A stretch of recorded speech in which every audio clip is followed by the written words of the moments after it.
2022년 한 해가 또 지났습니다. 올해는 유난히 한 해가 빨리 지난 것 같아요. 제게는 코로나로 인해서 이제 몇 년간 움츠려들었던 상황이 이제는 좀 회복되어져 가잖아요. 우리 교회도 이제는 예전의 활기를 조금 찾아가고 있는 듯 그렇게 보여져요. 그렇게 활기도 생기고 또 사역도 바쁘다가 보니까 한 해가 정말 훌쩍 지나가 버렸습니다.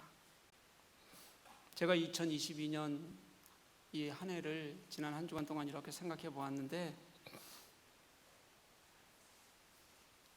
너무 감사한 일들이 많았어요. 그중 가장 감사하고 좋았던 것이 지난 여름방학부터 우리 교우가 모두 함께 예배할 수 있게 된 거였어요. 함께 예배하게 되면서 은혜를 조금씩 회복해가는 그런 우리들을 경험하게 됐습니다. 그 이전에는 예배하는 게 너무 힘들었잖아요. 마스크도 끼고. 근데 같이 모여서 예배하기 시작하니까 참 하나님의 은혜가 너무 크다, 그런 것들을 느끼게 돼요.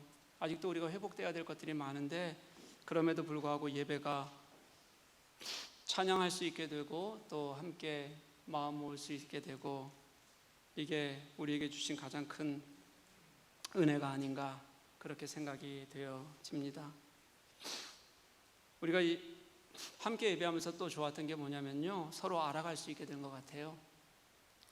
그 이전에 1부, 2부 나누어서 이렇게 예배를 드리게 됐는데 이 시간이 이제 교회 학교 예배와 이렇게 연동이 되어져 있잖아요. 그러다 보니까 많은 분들이 한쪽에 고정해서 예배를 드리게 되었어요. 그렇게 서로 예배 시간이 다른 것, 또 못 나오고 마스크 끼고 있으면서 2년 반의 시간 동안 우리 새로운 가족들의 얼굴을 모르고 지나는 긴 그런 시간을 좀 거쳐왔습니다. 그런데 이렇게 한 번에 모여서 같이 예배하게 되고 또 교제가 하게 되면서 서로 알아가는 그런 공동체가 되어가는 것 같아서 마음의 기쁨이 있습니다. 또 2022년을 지나면서 너무 감사하고 좋았던 것 하나는 뭐냐면요, 우리에게 이 마을교회로서 또 선교적 교회로서의 지경을 하나님께서 다시 회복하게 해주신 거였어요. 올해는 우리 교회가 지역을 섬기는 일을 좀 회복했어요. 또 어려운 이들과 함께 하는 것들에 여러분들이 마음을 많이 모아 주셨습니다. 우크라이나와 IT 등 그런 어려운 곳에는 여러분들이 진짜 마음을 크게 모아 주셨고, 또 3년 만에 우리 쿠바 비전 트립을 다녀올 수 있게 된 것도 정말 감사한 일이었습니다.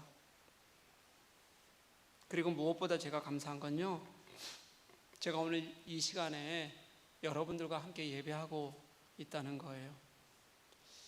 같은 교회 공동체를 섬기는 지체들이 한 해의 마지막 날 함께 모여서 하나님을 예배할 수 있고 찬양할 수 있다는 것이 저는 얼마나 기쁜지 소중한지 몰라요. 지난주에 제가 우리 교우들 명단을 한 분 한 분 계속 살펴볼 일들이 있잖아요. 살펴보면서 이렇게 교우들 명단 보면서 한 분 한 분 이름을 이렇게 넘기는데 정말 한 분 한 분이 얼마나 소중하고 또 고마운지, 짧지만 그분들 위해서 계속해서 짧게 그렇지만 진심을 다해 기도하게 하시더라고요. 지금 당장 여러분들이 가지고 있는 현재의 상황, 그 상황의 마음은 어떨까?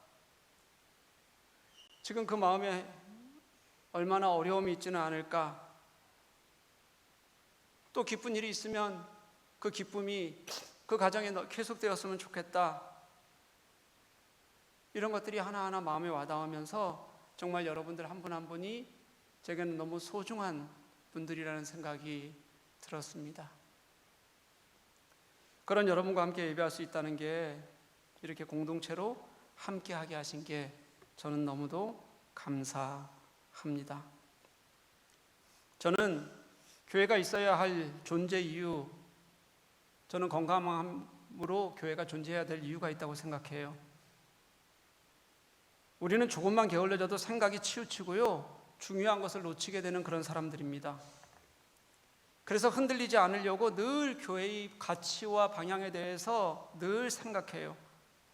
옳고 그름, 그리고 하나님께서 우리 교회에게 허락하신 것, 또 우리가 나아가야 할 것, 비전, 흔들리지 않으려고 늘 노력합니다.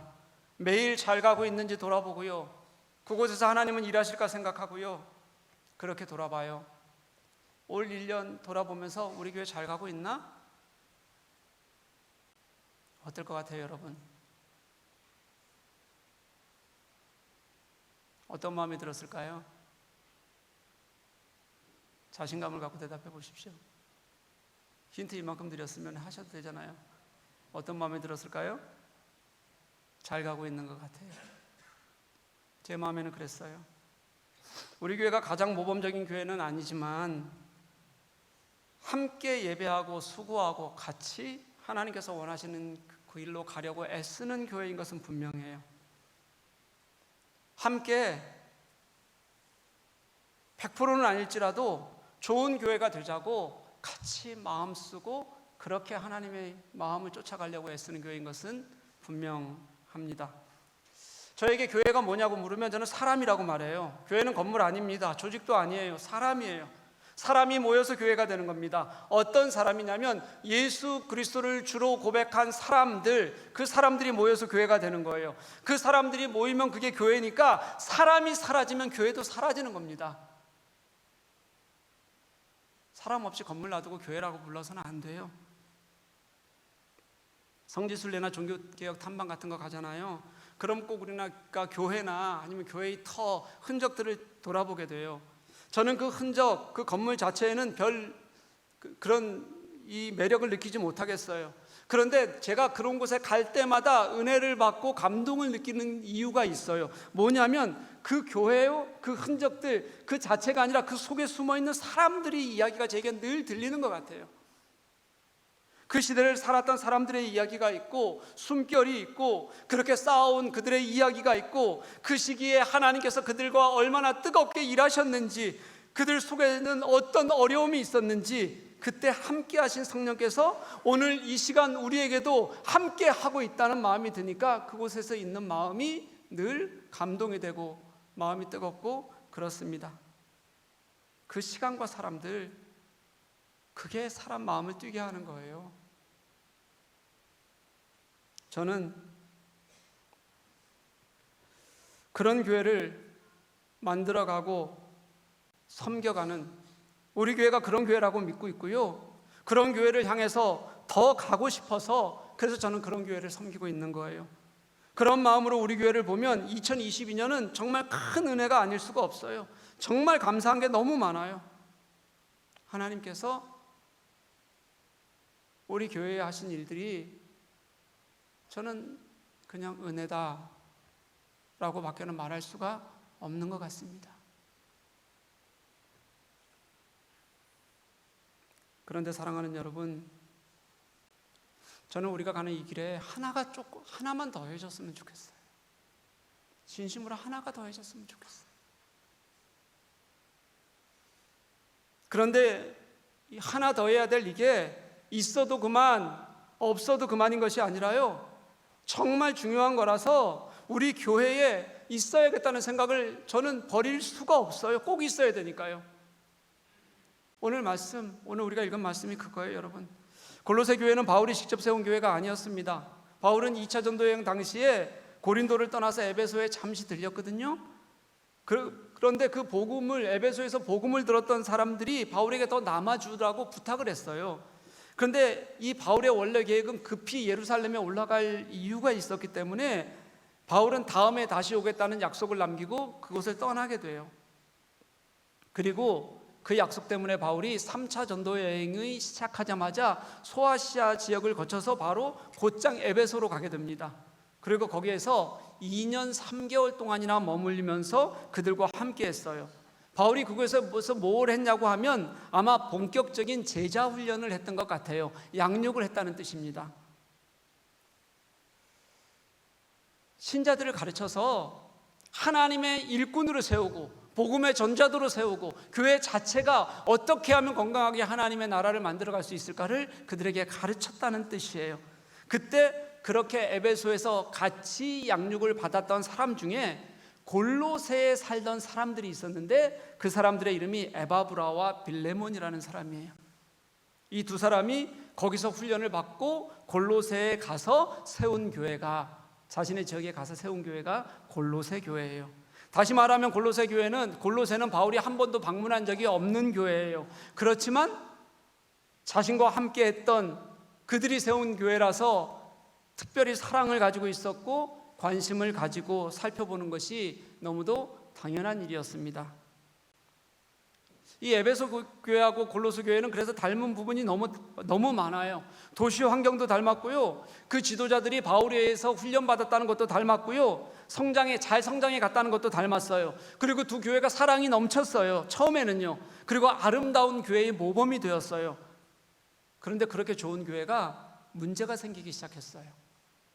무슨 문제가 생겼냐면 이단 사상이 들어오게 된 거예요. 그렇게 건강한 교회에 왜 이단 사상이 들어오지? 여러분, 그때와 지금은 상당히 상황이 많이 달라요. 그때는 지금보다 훨씬 신들이 많아서요, 종교적 다양성이 많았고요, 또 지금처럼 우리가 가지고 있는 이 성경이 제대로 만들어지기도 전이어서, 그래서 그들이 교리도 없는 때라서 조금만 잘못하면 예수님에 대한 왜곡되고 잘못된 것들이 수도 없이 전파되던 그런 시기였어요. 그렇게 복음이 잘못 전해지고 또 그것 때문에 교회나 신자들이 영향을 받고 어려움을 당하는 일들이 교회 곳곳에서 벌어졌어요. 이 골로새 교회도 그런 일들이 생기니까 사도 바울이 그 염려를 가지고 쓴 편지가 골로새서예요. 이 골로새서에는 두 가지의 내용을 담고 있는데요, 하나는 뭐냐면 그렇게 건강하게 성장해가는 이 교회 사람들에게 진정한 교회의 가치를 가지고 살아라, 그 교회의 진정한 가치가 무엇인지를 가르치는 게 하나고요, 또 하나가 아까 말씀드렸던 이단으로부터 잘 교회를 지키고 바른 신앙, 바울이 가르쳤던 그 신앙만 지키라고 조심하라고 그렇게 권면하는 게 또 하나였어요. 이단으로부터 신앙을 잘 지키는 것도 중요하고요, 그렇게 지킨 신앙을 참된 그리스도인의 가치를 가지고 살아가는 것도 너무도 중요한 일이었습니다. 그렇게 권면을 잘한 후에 4장이 마지막 장이거든요. 오늘 이 4장, 이제 마무리하는 4장에서 시작하는 첫 번째 말씀이 이거예요. 기도를 계속하고 기도에 감사함으로 깨어 있으라. 앞서 가르친 모든 것들이 있었는데요, 마무리하면서 그들에게 정말 해주고 싶은 얘기가 뭐냐면 기도하라는 거예요. 여러분, 기도해라. 다른 것이 다 필요가 없으니 기도만 하라는 것이 아니라요, 앞에 내가 했던 이야기들 잘 양육되는 것, 이단으로부터 이겨지는 것, 그리고 그 안에서 하나님의 온전한 나라를 세우는 것, 이렇게 교회가 세워지기 위해서는 기도해야 된다, 기도하지 않으면 안 된다, 그렇게 권면하고 있는 겁니다. 기도해야 건강한 교회가 될 수 있기 때문입니다. 제가 기도에 대해서 한번 생각해 봐요. 성경은 기도에 대한 가르침으로 가득 찬 책이라고 생각하면 돼요. 수없이 기도에 관한 가르침을 우리들에게 알려주셨어요. 왜 기도해야 되는가? 저는 두 가지라고 생각해요. 먼저 첫 번째, 우리가 가장 많이 기도하는 이유가 뭐냐면 문제 해결의 도구로서 기도해요. 여러분, 어려운 문제가 생기잖아요. 또 간절히 바랄 것이 있잖아요. 그럼 기도하는 겁니다. 사랑하는 여러분, 여러분 앞에 문제 생기잖아요. 그럼 기도하십시오. 그것도 진심으로 믿고 기도하셨으면 좋겠어요. 하나님께서 어떻게 응답하실지 우리는 몰라요. 우리가 기도하는 그 시기가 우리의 생각과 하나님의 생각과 하나님의 시기와 맞지 않을 수도 있어요. 그런데 내가 간절히 원하는 것이 혹시 하나님의 뜻이 아닐 수도 있고 다를 수도 있지만, 그럼에도 내가 지금 기도하는 것이 하나님의 성품에 어긋난 것이 아니라면 간절히 기도하는 것은 우리의 당연한 태도입니다. 여러분, 기도해야 돼요. 기도하면서 여러분 믿어야 되는데, 기도하면서도 하나님이 들어주시지 않을 거라고 생각하는 사람들이 있어요. 많습니다. 너무 많아요. 왜 그러냐면 여러 이유가 있는데, 그 속을 들여다보면 핵심은 뭐냐면 하나님의 역사하심에 대한 확신이 없기 때문인 경우가 가장 큰 것 같아요. 내가 기도하는데 형식적으로 하면서 하나님을 믿지 못하는 거예요. 여러분, 우리가 어떻게 기도하는지 한번 잘 생각해 보세요. 내가 정말 기도하면서 하나님 일하시는 것을 믿는가? 어떤 경우에라도 하나님은 하실 수 있는 분이라는 것을 내가 확신하는가? 많은 신자들이 하나님의 일하심을 제대로 믿지 않으면서 그러면서 기도해요. 하나님은 이런 일 안 들어주셔. 기도는 그냥 신앙의 모양이지 실제로는 이루어지지 않아. 이렇게 생각하는 경우가 너무 많아요. 그런데 사랑하는 여러분, 그거 아십니까? 하나님이 하지 못하신다고 생각하면 이미 그건 신앙이 아니에요. 왜냐하면 형식적이고 종교성은 가지고 있는지 몰라도 하나님이 창조주이심을 믿지 않는 거거든요.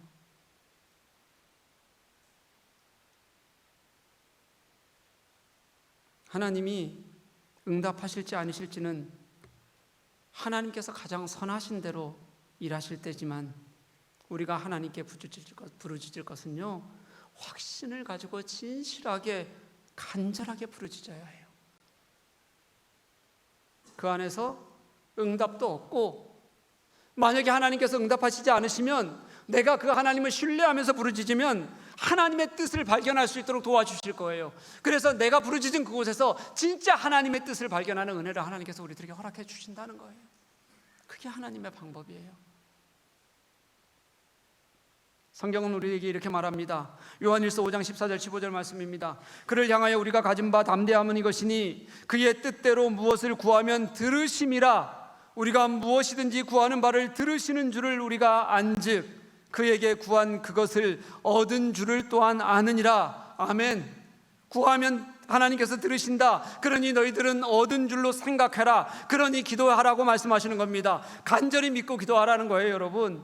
정말 간절히 기도하는 저와 여러분 될 수 있기를 간절히 소망합니다. 우리의 문제를 앞에 놓고요, 여러분 주저하지 말고 먼저 하나님께 가지고 나가는 그런 우리의 모습을 좀 가지셨으면 좋겠어요. 뭐든지 내가 이미 다 결정된 대로 하나님은 하실 수 없는 것처럼 그렇게 형식적으로 우리가 하나님을 믿지 않았으면 좋겠어요. 출애굽기 2장 말씀을 보면요, 이스라엘 백성들이 이제 애굽에서 종살이를 하면서 그 노동이 너무 고되잖아요. 너무 힘들어서 하나님께 부르짖어서 기도하기 시작해요. 하나님, 우리가 너무 힘이 듭니다. 제발 이 고통에서 우리 백성을 구원해 주십시오. 그렇게 간절히 기도해요. 그때 성경이 이렇게 말해요. 하나님께서 그들의 고통의 소리를 들으셨다. 하나님께서 그들을 보고 계셨다. 하나님께서 그들과 맺은 언약을 기억하셨다. 그리고 하나님은 그들을 애굽에서 구원해내셨어요. 우리의 부르짖음을 들으시는 하나님, 언제나 우리의 모습을 보고 계시는 하나님, 구원의 약속을 잊지 않으시고 지키시는 하나님, 기억하시는 하나님, 그 하나님이 계셔서 그 하나님께 기도하는 건데, 그런데 왜 그 하나님께 기도하는 것을 머뭇거립니까? 왜 그 하나님께서 내 기도를 듣지 않으실 거라고 생각합니까? 그 하나님께서 하시는 일이 나와 관계없는 것으로 여깁니까?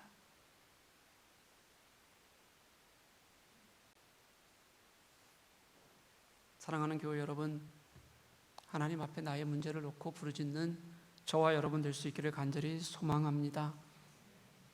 그 하나님께 기도하고 문제 앞에서 의심하지 말아야 해요. 하나님께서 당신의 선한 뜻대로 우리의 문제에 응답하실 것이라고 믿고 하나님께 나아가야 합니다. 그게 우리가 해야 될 마땅한 도리입니다. 우리가 기도해야 하는 또 하나의 이유는요, 기도는 문제 해결의 도구가 다가 아니에요. 진짜 더 중요한 건 뭐냐면요, 하나님과의 가장 중요한 교제의 방법이기 때문에 그래요. 기도를 호흡이라고 하잖아요. 왜 호흡이라고 하겠습니까? 기도 안 한다고 해서 숨이 멈춰 죽는 사람 보셨어요? 실제 이 땅에서는 없잖아요. 그런데도 호흡이라고 하는 것은 그것이 영적 호흡이라고 말하는 거예요. 하나님께서 인간에게 만드실 때 당신의 숨을, 영적 생명을 불어넣어 주셨던 그 관계가 우리들에게 생겼잖아요. 그 관계를 하나님께서는 우리와 당신의 사이에서 기도를 통해서 이어가기를 원하시고, 그 기도를 통해서 하나님은 유주해 가시는 거예요. 시편 145편 18절은 이렇게 말씀하십니다. 여호와께서 자기에게 간구하는 모든 자, 곧 진실하게 간구하는 모든 자에게 가까이 하신다, 그렇게 말씀하세요. 기도가 주님을 가까이 하는 길이라고 말씀하시는 거예요. 기도해야 주님이 내 옆에 계시는 거예요, 여러분. 이사야서 58장 9절은 이렇게 말씀하십니다. 내가 부를 때에 나 여호와가 응답하겠고, 내가 부르짖을 때에 말하기를 내가 여기에 있다 하리라. 하나님의 응답은요, 문제 해결에만 있는 것이 아니라 내가 네 옆에 있어, 내가 여기 있어, 내가 네 옆에 가까이 있어, 나와 교제하시는 하나님, 만나주시는 하나님. 그래서 내가 어떤 것을 하든 그 하나님의 위로와 은혜 가운데 살아갈 수 있도록 도우시는 하나님이 기도를 통해서 우리를 만나주신다고요. 내가 너와 가까이 있다, 네가 부르짖으면 알게 하겠다, 만나주시겠다. 교제하시는 하나님, 내 기도에 응답하셔서 그렇게 내 안에 나타나시고 만나주시는 하나님이 우리의 기도를 통해서 우리를 경험케 하시는 거예요. 그러니 여러분, 기도해야 하나님을 느낄 수 있습니다. 왜 나는 하나님을 못 느끼냐고요? 진실하게 하나님께 믿고 기도하지 않아서 그래요. 기도하는 중에 내 마음을 만지시고 위로하시고 함께 하시는 하나님을 경험할 수 있어요. 기도해야 하나님의 뜻을 알게 되는 거예요. 여러분, 만나야지요. 서로 얼굴을 봐야지요. 그의 눈에 비친 슬픈 마음도 좀 보고요, 기쁨도 보고요, 그의 눈에 비친 감사의 환희도 보고요. 그 눈을 봐야, 그리고 같은 공간에서 숨을 쉬어야, 그래야 그 사람을 알 수 있잖아요. 그 시간이 길어질수록 그게 하나처럼 느껴지잖아요. 기도하지 않고 주님을 안다?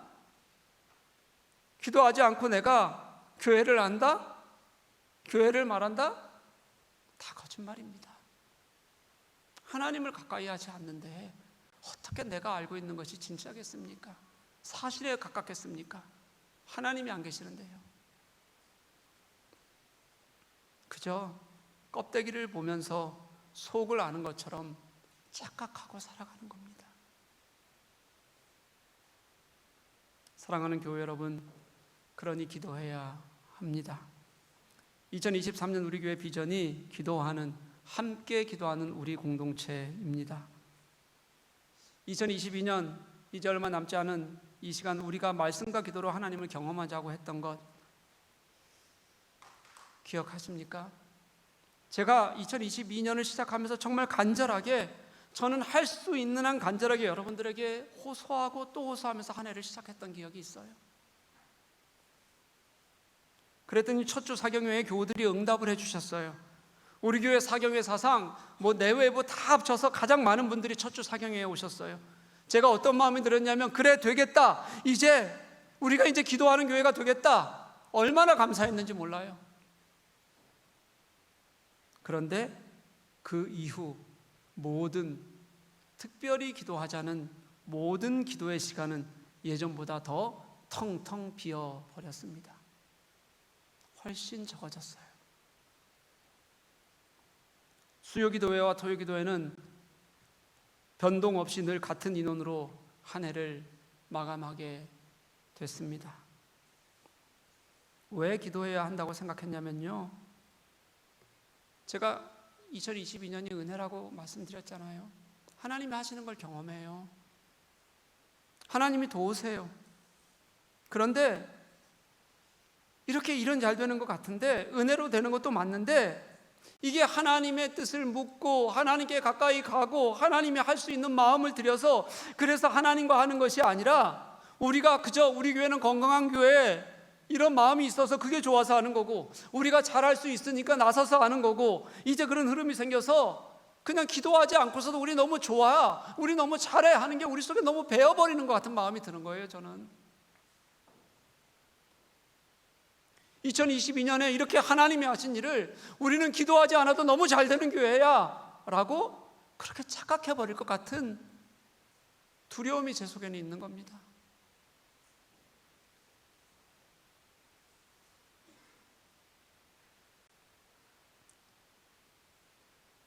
그런데요, 기도하지 않고 하잖아요. 그럼 위기가 닥치면 금방 무너지고 말아요. 기도하지 않는데 어떻게 하나님의 뜻을 알겠습니까? 그러면 어려움이 생기잖아요. 그럼 불쑥불쑥 튕겨나오는 것이 뭐냐면 내 생각이에요. 내 경험이 돼요. 지금까지 한 모든 일들도 그때는 은혜로 한 것 같았는데 결국 내 일이 되어버려요. 그럼 그게 싸움이 되고 회복하지 못해요. 그게 기도하지 않는 교회의 특징이에요, 여러분. 그래서 말씀 속에 서야겠다, 기도해야겠다. 우리 교회가 세워지는 것도 멈추지 말고 건강한 교회를 위한 과정도 우리가 포기하지 말자. 그런데 어떻게 그걸 할 수 있지? 기도와 말씀으로 하나님께 나아가자. 하나님의 뜻과 당신의 간격과 그리고 당신의 관계에서 우리 섬기기를 시작하자. 그렇게 한 해를 시작했어요. 감사하게도 하나님께서는 2022년 한 해 동안 우리에게 예배가 회복되게 하셨고, 그리고 말씀 속에서 여러분들이 함께 할 수 있도록 은혜를 주셨어요. 그런데 유독 하나가 안 채워져요. 그게 뭐죠? 기도의 자리예요. 사랑하는 교회 여러분, 우리 함께 기도합시다. 우리가 하는 모든 일이 기도 위에 세워져야 합니다. 그래서 2023년 우리의 비전에 다시 기도를 남겼어요. 그래서 이번 2023년 우리의 비전이 함께 기도하는 우리 공동체입니다. 사랑하는 교회 여러분, 정말 간절히 여러분들에게 다시 소망하는 마음으로 권면합니다. 정말 간절히 원해요. 우리 같이 기도했으면 좋겠어요. 우리 청년들 있잖아요. 청년들이 굉장히 많이 늘었어요. 근데 우리 청년들이 이제 더 기도해야 돼요. 여러분, 기도의 자리 채우셔야 됩니다. 우리 청년들의 기도가 회복될 수 있도록 그렇게 함께 해주셔야 돼요. 우리 교회 주축은 3040이에요. 우리 교회 3040이 기도해야 돼요, 여러분. 인원이 그렇게 많은데 3040이 기도의 자리에 안 나와요. 기도의 자리를 찾지 못하는데 이유가 있어요. 아이들 때문에 나오기 어려운 거 알아요, 여러분. 그런데요, 그래서 더 기도해야 되는 거 알아요, 여러분? 요즘 자녀 세대가 무너지고 있거든요. 자녀 세대가 이제 조금만 시간 지나면 커지면 교회 다 안 가겠다 그래요, 여러분. 자기 생각만 조금만 들어가면 여러분들의 자녀도 똑같이 그렇게 될 겁니다. 여러분들이 기도하지 않고 주님의 마음으로 그들을 섬기지 않으면 분명히 그렇게 될 거예요. 자신하지 마십시오. 자녀들을 위해서 여러분 기도해야 합니다. 예배에 빠지지 말고 열심히 나오면서 자녀들을 위해서 기도해야 합니다. 그리고 여러분들이 교회를 위해서 기도해야 해요. 여러분들이 교회에서 기도할 수 있도록, 함께 마음 먹을 수 있도록 교회가 할 수 있는 모든 일들을 찾아보려고 해요. 제가 뼈가 아스라져도 잠을 줄여서라도 더 할 수 있으면 여러분들이 기도할 수 있도록 도울 생각입니다. 그러니 우리 3040 여러분, 기도하십시오. 50대 이상 교회의 선배들이요, 선배들은 기도하면서 덕을 세워가셨으면 좋겠어요. 여러분의 기도가 교회를 든든히 세우는 힘이라고 믿고 본을 보여주십시오. 우리 진짜 간절하게 여러분들의 기도로 그렇게 우리 3040이, 우리 청년들이 함께 기도의 자리를 메운다고 생각하고 그렇게 함께 기도해 주셨으면 좋겠어요. 진짜 간절하게 그렇게 우리 모두가 함께 기도했으면 좋겠습니다. 여러분, 오늘 안 나오신 분들 있잖아요, 싸간에. 그런 분들에게 오늘 설교 링크 좀 보내서 한번 들어보라고, 귀찮더라도 한번 들어보라고 말씀 좀 해주셨으면 좋겠어요. 설교가 좋아서가 아니에요, 여러분. 우리 교회의 비전을 나누는 이 자리에서 이 교회의 책임 목사가 왜 그렇게 함께 기도하자고 하는지 좀 같이 한번 좀 들었으면 좋겠어요. 우리가 왜 함께 기도하기를 원하는지 우리 모두가 함께 알고 같이 기도했으면 좋겠어요. 사랑하는 교회 여러분, 저의 2022년은 여러분들과 함께 정말 행복했습니다. 저를 행복하게 해주셔서 너무 고맙습니다. 우리 교회 2022년은 하나님의 은혜가 넘쳤습니다. 하나님께, 그 은혜 주신 하나님께 감사와 찬양 돌리지 않을 수가 없습니다. 저는 이런 우리 교회가 이제는 십자가의 터 위에 기도로 세워져서 흔들리지 않는 반석 같은 교회가 되는 것을 여러분들과 함께 보고 싶습니다. 함께 만들어가고 싶습니다. 사랑하는 교회 여러분, 우리 2023년 그렇게 함께 기도하는 저와 여러분, 우리 교회 공동체가 될 수 있도록 함께해 주십시오.